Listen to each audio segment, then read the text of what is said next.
말씀 고린도전서 13장 5절 가운데 부분입니다.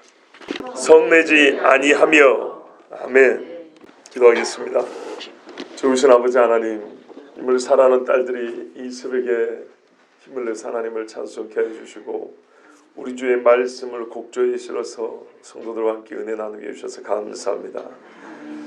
소녀의 감성이 멀리 떠나지 않게 하여 주시고 정말 작은 일에도 하나님께 감사하고 기뻐할 줄 알고 주의 작은 어루만짐에도 정말 주의 큰 사랑을 느낄 수 있는 복된 여정들이 되게 하여 주시옵소서.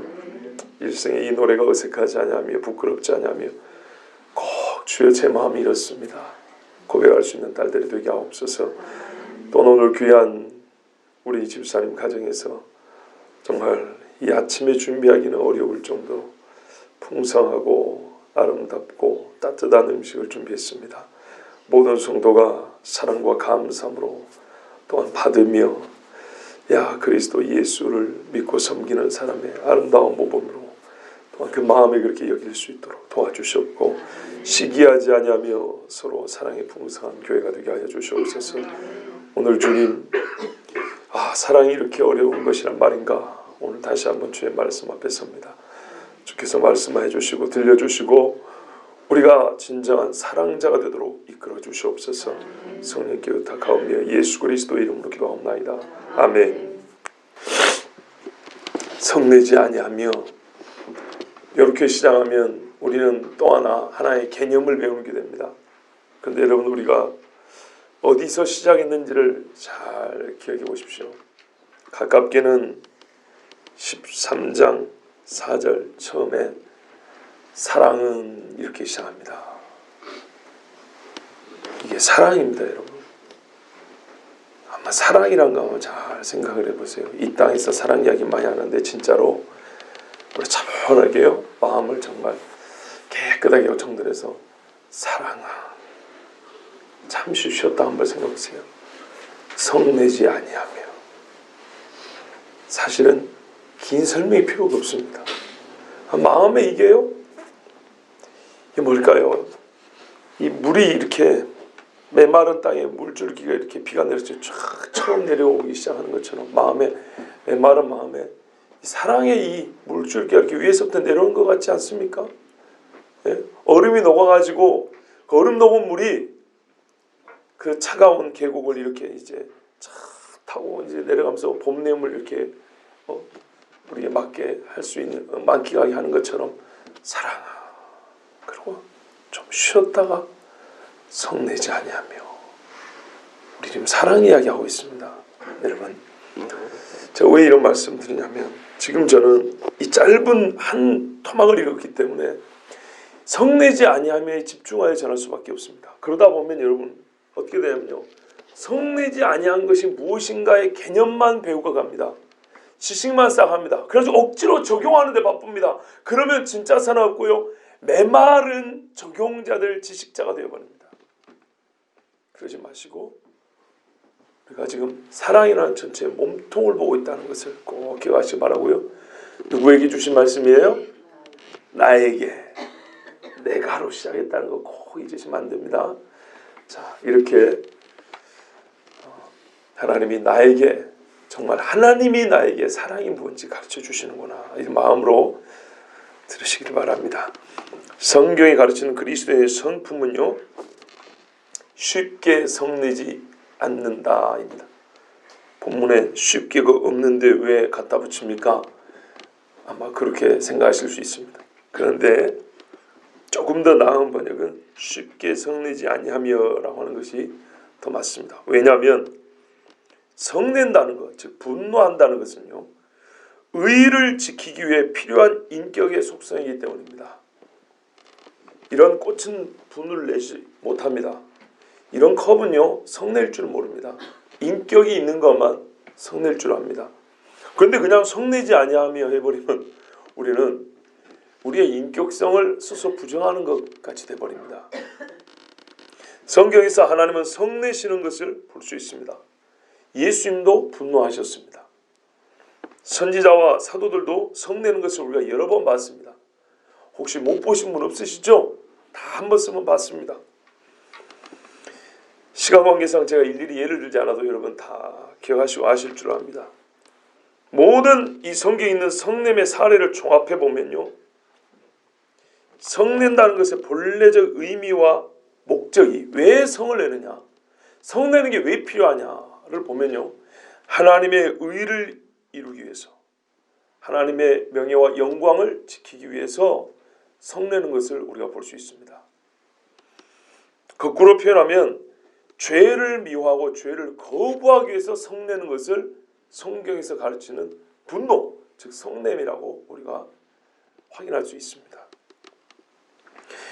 하나님의 이름을 망령되게 하는 일을 막기 위해서 성냈던 하나님의 종들도 있습니다. 그러므로 성경은 성을 낸다는 자체를 부정한 것이 아니고 하나님의 의와 무관한 성냄, 인간이 자연 상태에서 죄악된 본성에 따른 분노, 그 분노의 정도에 대해서 교훈하는 것입니다.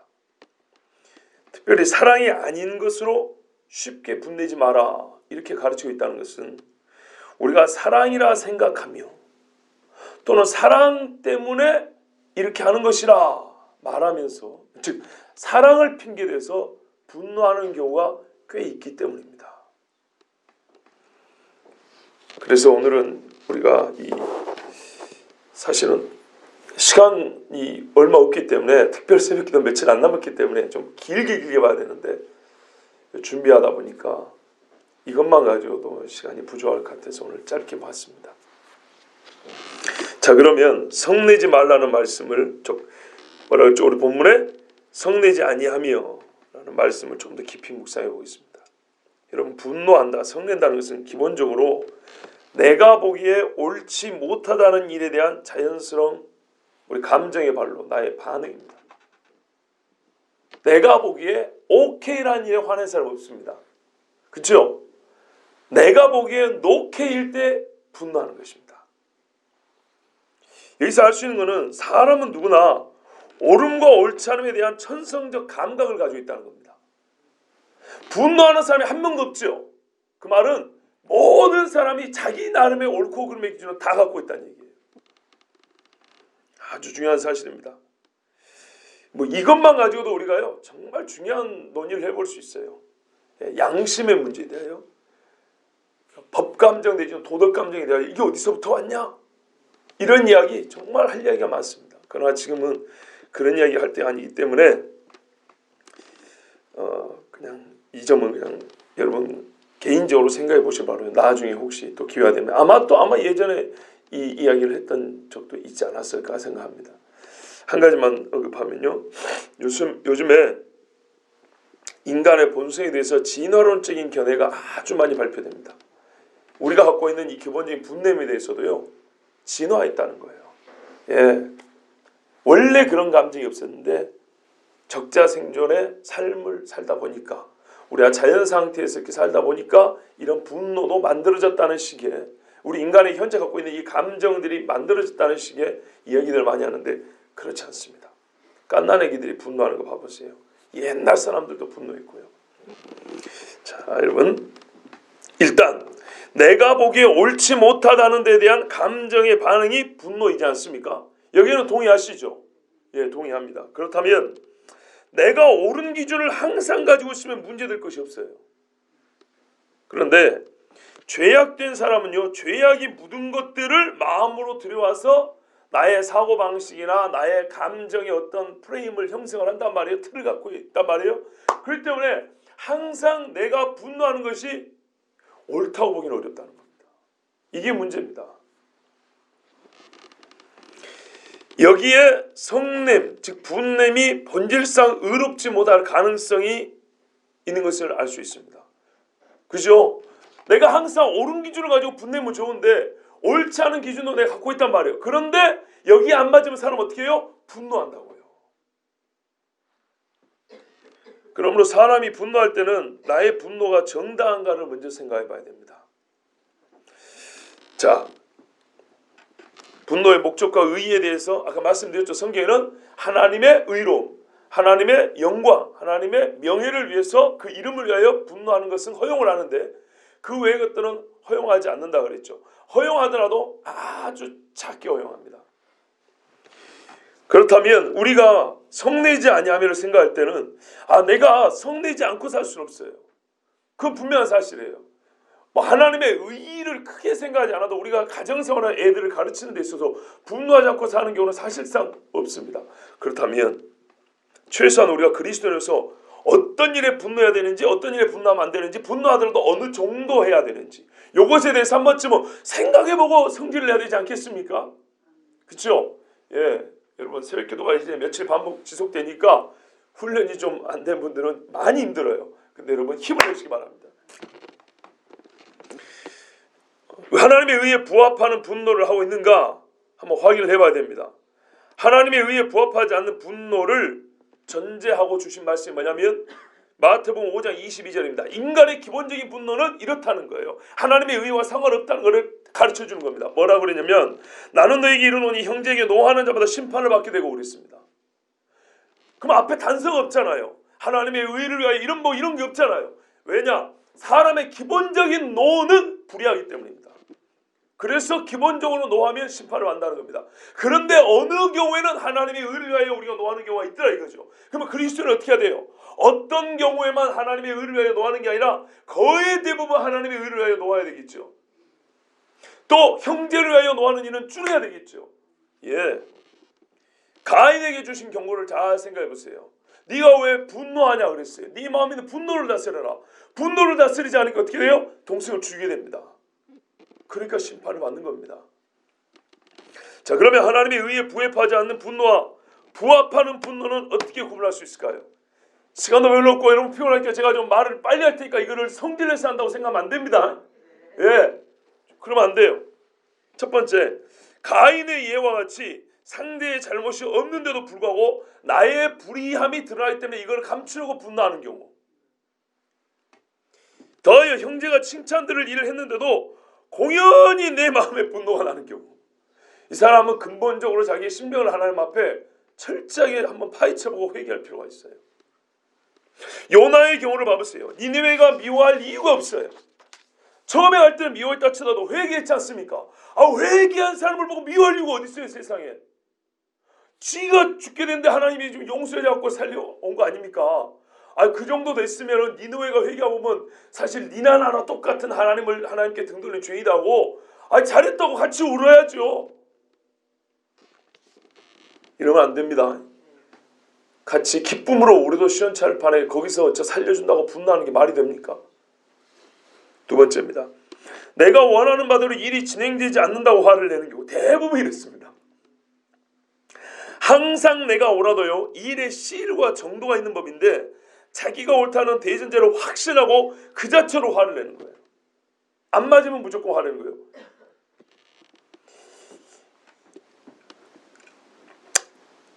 비슷하게는요, 실제 내가 옳은 일을 했을 때 다른 사람이 이 일에 동참하지 않는다고 쉽게 화를 내는 경우도 있어요.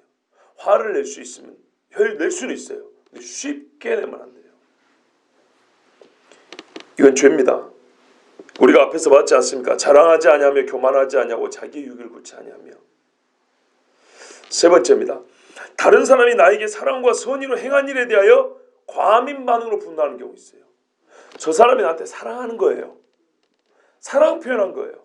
그런데 내가 생각하는 사랑 표현하고 좀 달라요. 그래서 소위 코드가 좀 안 맞아요. 그것 때문에 화를 내는 경우가 있어요. 시편 130 제가 왜 웃냐면요.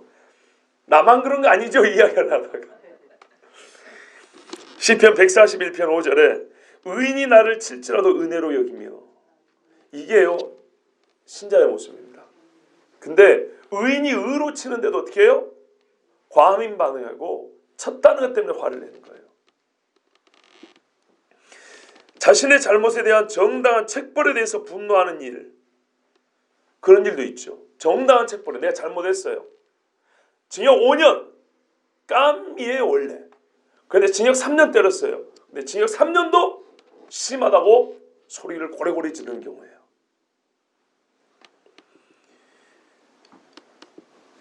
잘못을 시인하고 보수하는 일을 해야 할 사람이 마치 이 일을 잘한 사람처럼 행세하는 경우.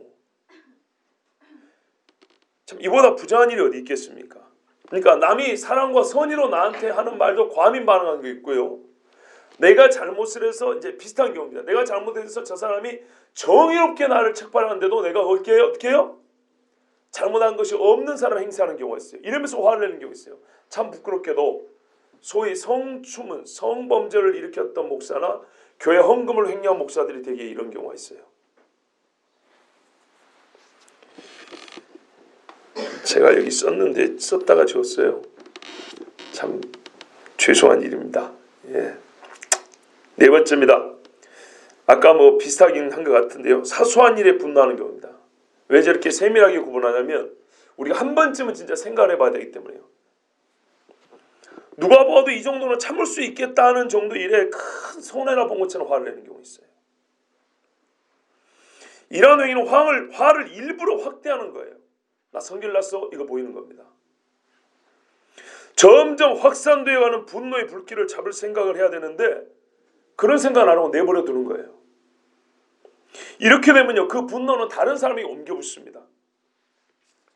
그래서 성경에도 가끔 이런 표현을 쓰는데요. 지옥의 불길이라는 표현이 나옵니다. 성경에. 꼭 그런 경우는 지옥의 불길이 막 산불로 옮겨 붙듯이 확 옮겨 붙는 것 같아요. 잠언 4장 17절에 말씀합니다.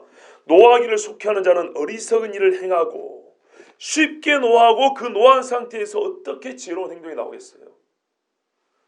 어리석은 일이 반복해 일어납니다. 다섯 번째입니다. 이기적인 마음으로 분노하는 경우입니다. 앞에 거는요, 약간 내가 옳다고 생각하는데 이게 잘못된 거를 모르고 그럴 수도 있는 거거든요.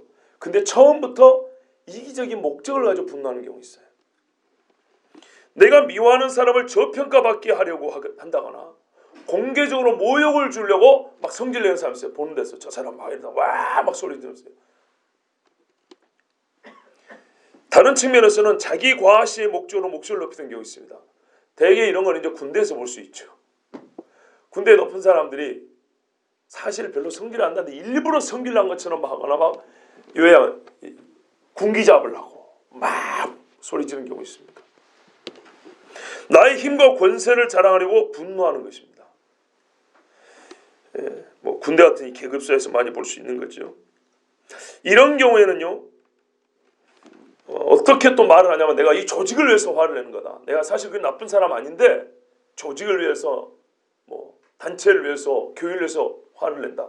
그러지만 사실 가만 보면 하나님의 의를 위하여 분노하는 것이 아니라 자기의 어떤 목적을 위해서 분노하고 이거를 가장하는 수도 있는 것입니다. 여섯 번째입니다. 특별히 신앙인의 경우에 조심해야 되는 경우인데요. 하나님의 이름이 모욕을 당하는 경우 성경의 진리가 무시될 때는 보면서도 가만히 있다가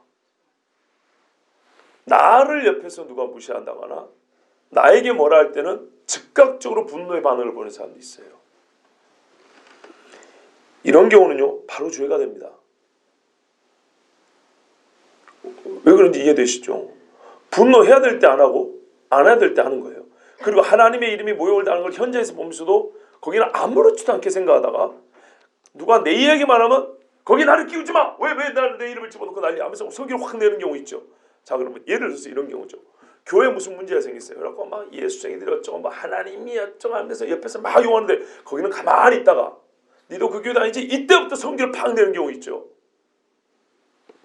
이 사람은 그리스도를 위하여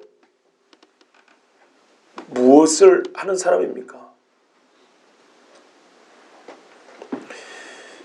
사실은 그리스도입니까? 일곱 번째입니다. 앞에 거는 이제 지금까지 분노의 유형이나 어떤 그 특징을 분노의 성질을 얘기했다면 정도의 측면에서 옳지 않은 분노가 있어요. 정도. 사소한 일에 분노하는 거 비슷하지만 조금 다른데요. 분노가 자신의 제어 능력을 벗어나 통제 불능에 빠지는 경우가 있습니다. 그런 경우 있죠. 뚜껑이 열려버린다는 경우 있죠. 주여. 자, 또 왜 웃냐면요. 제가 이런 경우가 들어 있어서 곧 고치는데 시간이 상당히 많이 걸렸습니다. 이거 고백 안 할 수가 없어요. 예, 목사지만 목사 안수 받는다고 성품이 그 즉시로 모든 게 이렇게 좋게 다 바뀌는 게 아니에요. 예, 제가 소위 가정 폭력을 쓰지 않지만 이 막 성결이 하면요, 이 촌놈도 욕 잘하거든요. 그리고 막 제가 생각해도요, 조금 지나고 가면 이렇게까지는 아닌데 하는 경우가 덜어 있었어요. 심하다. 이거는 심하다는 경우가 있어요. 그렇게 되면 어떻게 되냐면요, 제가 그렇게 심하게 돼버리면 저희 집사람도 덩달아 화를 내요. 그 전까지는 그냥 남편이 화를 내니까 한쪽은 참아줘야 되잖아요. 그런데 이게 정도가 넘으면 어떻게 해요? 지금까지 참았던 게 폭발해갖고 같이 확 올라가 버리죠. 예, 이거 그래도 지금은 많이 잡았거든요. 이게 항상 그랬던 게 아니고 어쩌다 한 번씩인데, 이 어쩌다 한 번씩도 이제는 그러면 안 되겠다. 정도를 지켜야 돼요. 정도를요. 오버하면 안 됩니다. 큰일 납니다. 왜냐하면 그렇게 오버하는 경우에 절대 해서는 안 될 말이 나오기 때문입니다. 분노의 목적조차 무의미해져 버립니다. 분노가 이유가 있을 거 아니에요. 그런데 통제불능의 상태까지 가버리면 내가 왜 분노했는지도 없어요. 이제 분노하는 체면 유지에서 나는 계속 분노를 유지해야 돼요. 분노가 목적이 돼버린 경우에요. 저만 경험한 거 아니죠? 예, 감사합니다. 이러한 분노를 잘 일으킨 사람은요, 평상시에 훈련해야 됩니다. 한번 화를 내면 이게 훈련이 불가능하기 때문에 평정심을 가지고 있을 때 자기의 행태를 잘 생각해보고 이 훈련을 해야 돼요. 8번째입니다. 크기에 있어서 도를 지나쳐버린 분노는 그 지속시간도 장담할 수 없습니다. 성내는 것이 마음속에 오래 머물러 있는 사람은요, 그 분노로 말미암아 우매한 일을 저지르기 쉽습니다. 오래가는 사람도 있죠. 절대 좋은 거 아니에요. 한번 그냥 손 내밀면 그냥 씩 웃고 마세요. 그런데 자존심 이게 내세울 거 아닙니다. 본인 손해입니다.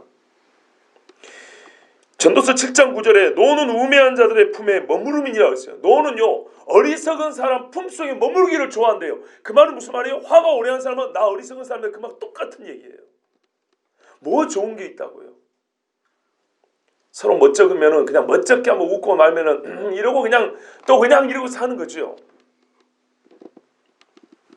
왜냐하면 노가 계속 장시간 머물고 있으면 그 다음 일도 좋지 않은 일이 자꾸 구상이 돼요. 꼬리에 꼬리를 묻니다. 그래서 본인이 처음 분노하게 된 이유와 무관한 사람에게까지 분노의 쓴 열매를 먹게 합니다.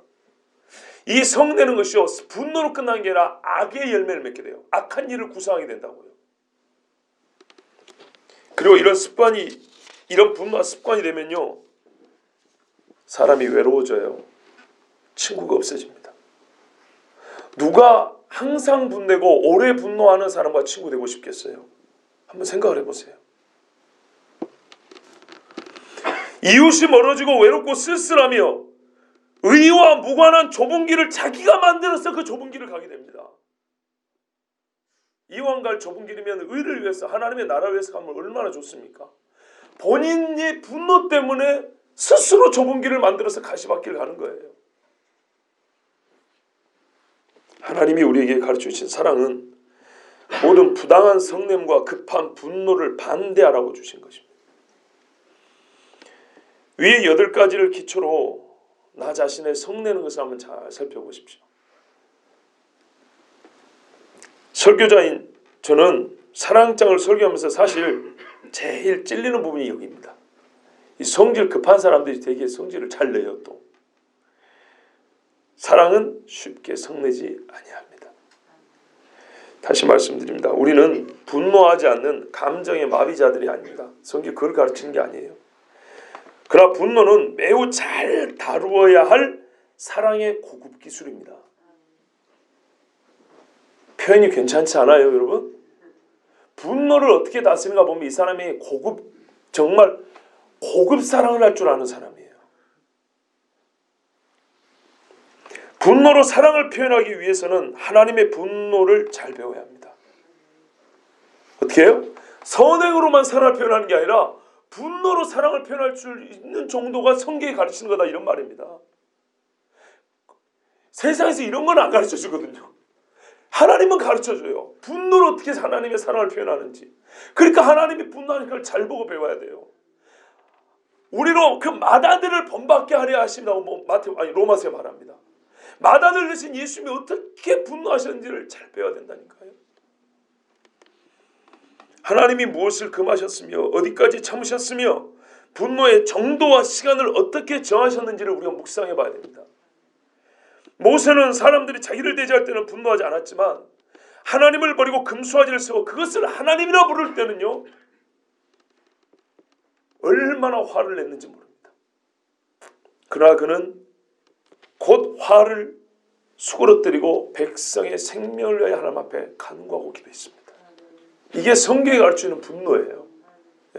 요즘에 무슨 분노 조절 장애인이 무슨 이런 이상한 정신병 그런 거 들을 필요 없어요. 그런 말 들을수록 자기 자신의 분노를 합리화해요. 나는요, 분노 장애 조절 장애 질병을 가진 사람이에요. 왜 혼자 스스로 이렇게 환자를 만듭니까? 예수 믿는 사람들은 그런 말 듣지 마세요. 예수 믿는 사람은 솔직히 말해서 우울증도 없어요. 양심적인 정신병원 병신과 의사가 뭐라고 고백하는지 아십니까? 우울증은 없습니다, 이렇게 말을 했어요. 사람들이 만든 거예요. 엘리야는 온 백성을 바알의 신상에 무릎 꿇게 한 아합과 이세벨을 향하여 목숨을 걸고 분노하고 외쳤습니다. 엘리야가 좋게 외쳤습니까? 분노하고 외쳤어요. 하나님이 엘리야를 잘못했다고 그랬습니까? 아니요. 엘리야는 얼마나 당대의 의로운 사람인지 불말로와 불병을 타고 에녹처럼 올라왔어요. 에녹은 여호와와 동행하였다라고 그랬죠. 엘리야는 그런 사람이었어요. 느헤미야는 포로기를 겪고 돌아왔어도 여전히 하나님의 율법을 우습게 하는 자를 알아서 분노하여 매질을 내고 수염을 뽑아버렸다고 그랬어요. 하나님이 느헤미야를 그래서 벌을 줬습니까? 아니요. 우리 주님 예수 그리스도는 자기를 향한 모함과 거짓 증거에는 한마디 대꾸도 하지 않았어요. 이게 온유함이죠. 그렇지만 하나님의 성결을 더럽히는 짓을 볼 때는 심히 분노해서 장사틀에 상을 띄웠고 나가라 그러고 짐승들은요 어떻게 해요? 채찍을 맞춰서 때려서 쫓아버렸다고 그랬어요. 이를 성경은 뭐라 합니까? 하나님의 전을 향한 열심이라고 그랬어요. 베드로는 성령을 속인 아나니아와 삽비라를 향해 하나님의 분노를 대신 보여주었습니다. 바울은 충성된 주의 종인 아까 그 베드로가 외식할 때는 사람들 앞에서 책망하여 했습니다. 분노했어요.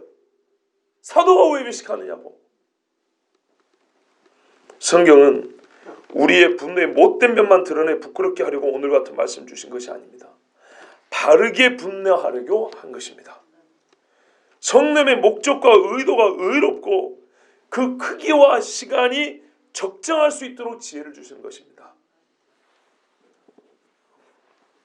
제가 오늘 예배 기도하면서 생각나는 게 하나 있습니다. 제가 아버지를 참 존경하지 않습니까? 그런데 과하게 성낸 적이 한 번 있어요. 아버지한테. 옛날에 제 27살 때 저희 집을 새로 지었거든요. 태풍에 반파된 집을 1년 겨우 그냥 대충 수림하고 살다가 그 다음에 새로 지었는데 집 짓다가 아버지하고 한번 싸운 적이 있어요. 사람이 집을 지으면 10년은 늙는다 그래요. 그만큼 집 짓는 게 어려운 일인데 부엌에 창을 어디다 낼 거냐를 가지고 아버지와 한번 싸웠는데 결국에는 저하고 저희 어머니 뜻대로 했는데 아버지가 그것 때문에 뜻을 들어주면서도 정말 자존심 상해서 화를 냈는데 제가 그렇게 아버지한테 성질을 한번 내고 일하다 말고 나갔어요. 잠시 이제 화를 식히고 왔죠.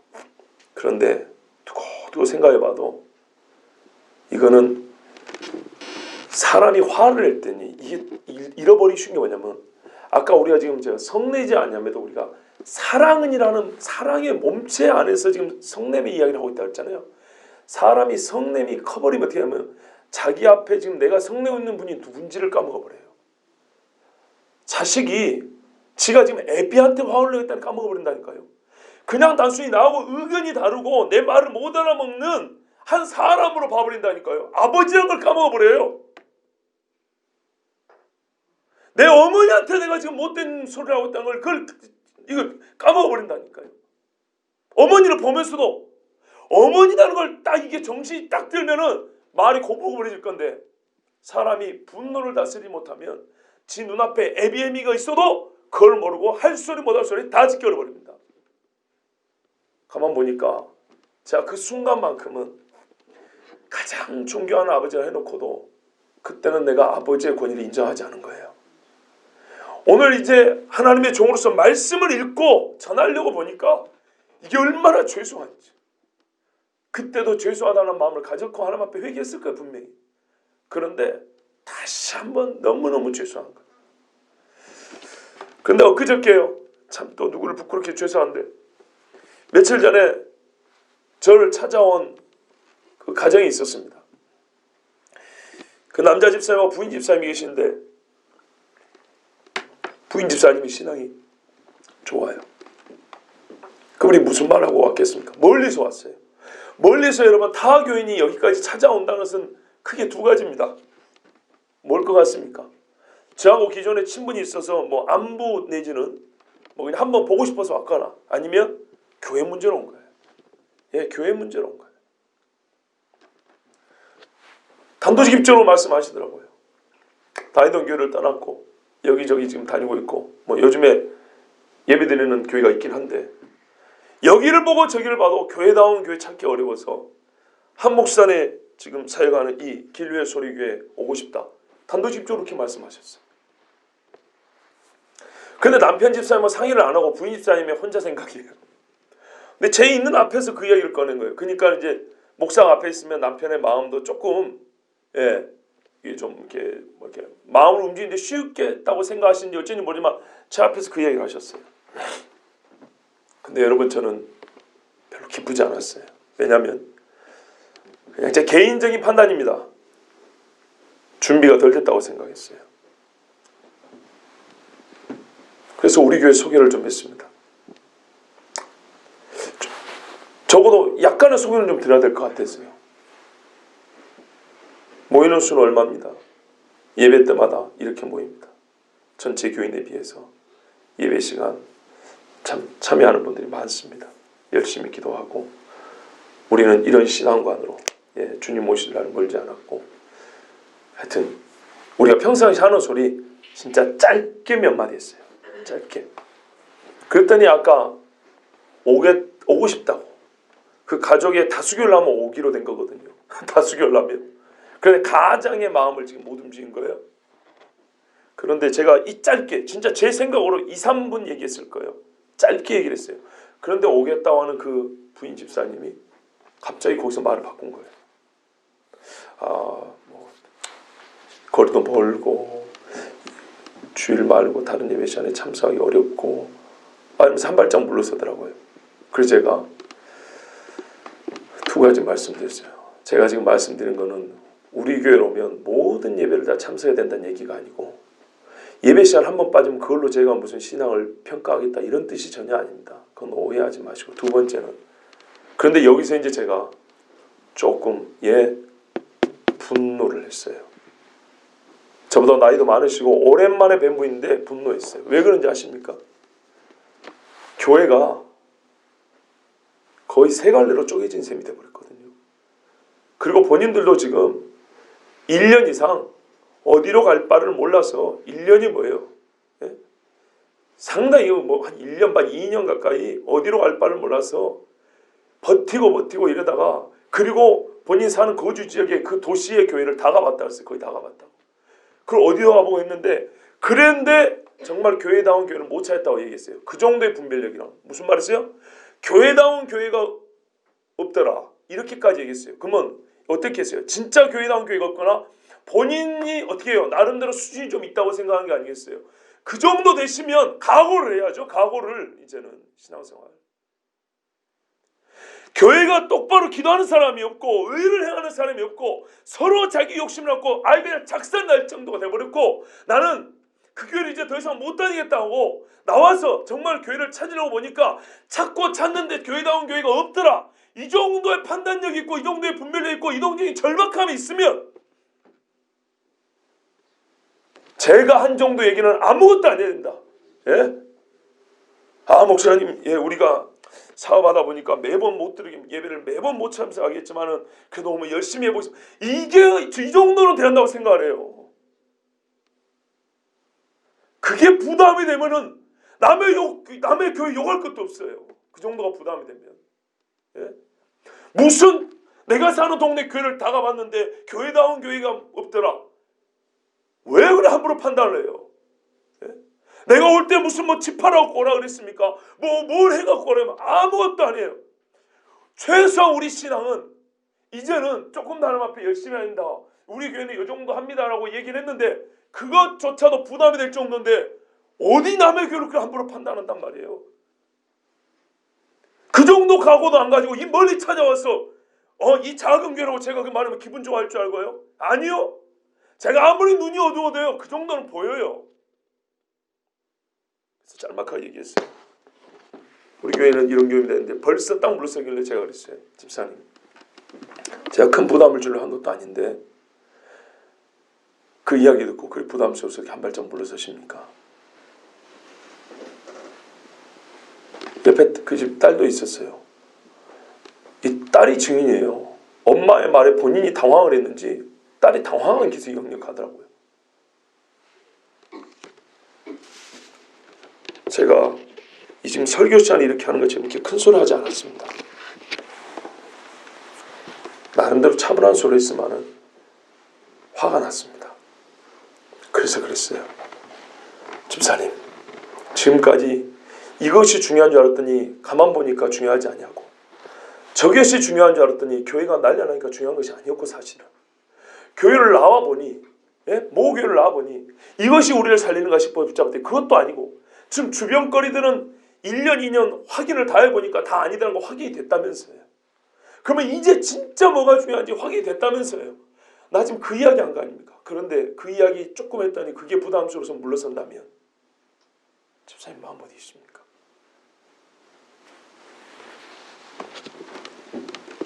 그래가지고는 죄송하지만 오셔봐야 여기까지는 얘기 안 했어요. 부담만 가지고 맙니다. 저의 분노가 과합니까? 제가 그분한테서 올 때 뭐 선물도 들고 왔어요. 내가 그 체면을 보면 그렇게 말하면 안 되죠.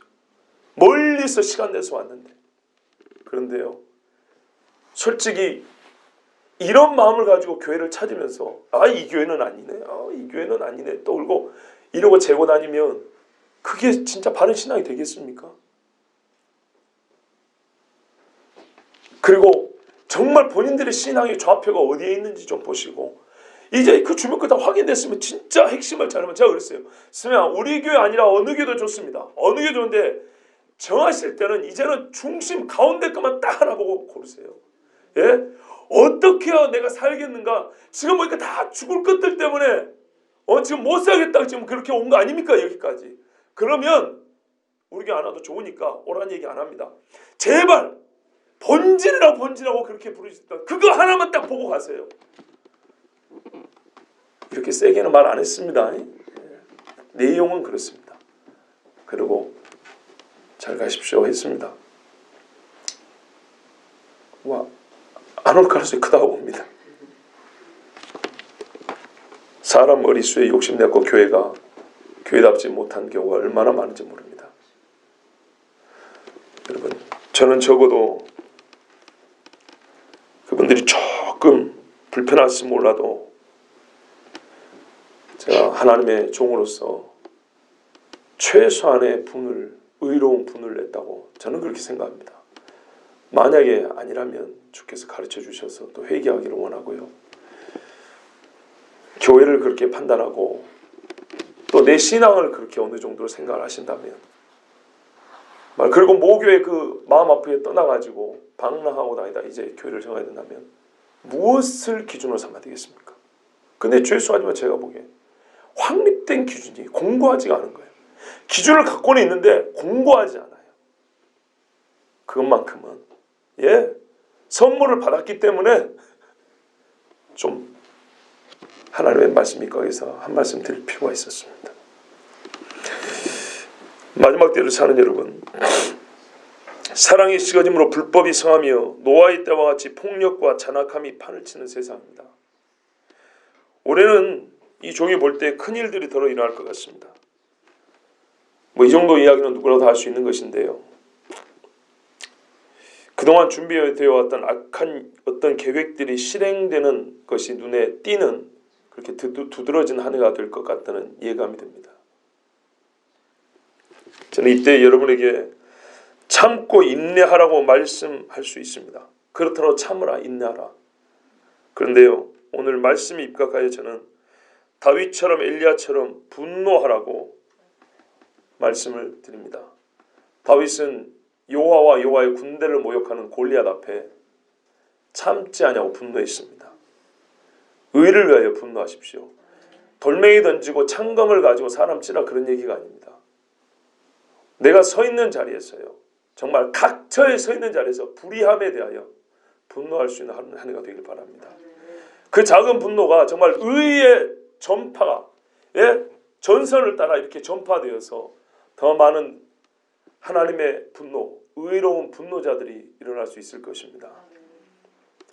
여러분, 세상의 마귀가 우리를 미혹하는 데 분노하세요. 내가 니까짓게 나를 어떻게 보고 나에게 이렇게 미끼를 던지고 나를 미혹한단 말이냐.